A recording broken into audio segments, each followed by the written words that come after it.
এই দেখো, যখনই কোনো মানুষকে যেতে হবে হয় ওপাশ থেকে ঘুরে আসতে হবে ওখান থেকে, মানে রোডের ওই দিক দিয়ে, আর না হলে এইরকমভাবে রেল লাইন পেরিয়ে পেরিয়ে যেতে হবে।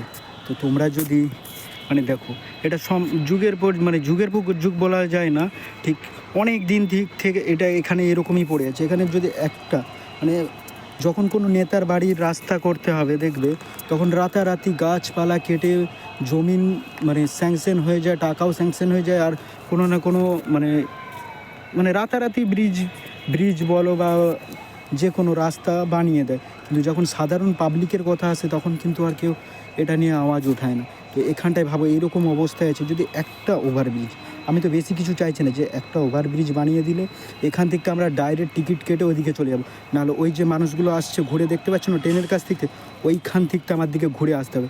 অনেক সময় এমন হয় যে আমরা টিকিট কেটে আসতে আসতে ট্রেন চলে যায়। আর ইন্ডিয়ান রেলওয়ে তো বুঝতেই পারছো, একটা ট্রেন মিস করা মানে আবার 45 মিনিট 1 ঘন্টা 1.5 ঘন্টা আমার দিকে ট্রেনের জন্য দাঁড়িয়ে যেতে হয়।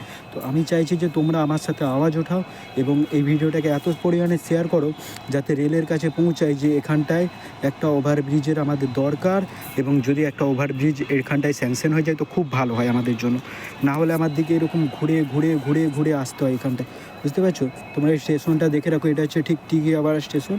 আর এখানটায় দেখে নাও, আমরা ঠিক এখানটা থেকে উঠি বা ওই দূর দিয়ে ওখান থেকে একটা আসার জায়গা আছে রোডের কাছ থেকে, ওইখান থেকে আমরা ঘুরে এসি।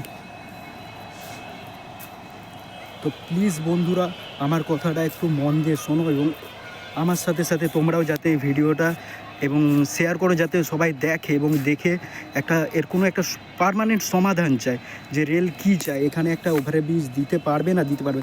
আর যদি রেলের সত্যিই এত দুর্দিন থাকে যে টাকা নেই, তো আমরা চেষ্টা করব যে আমি আমার ফলোয়ার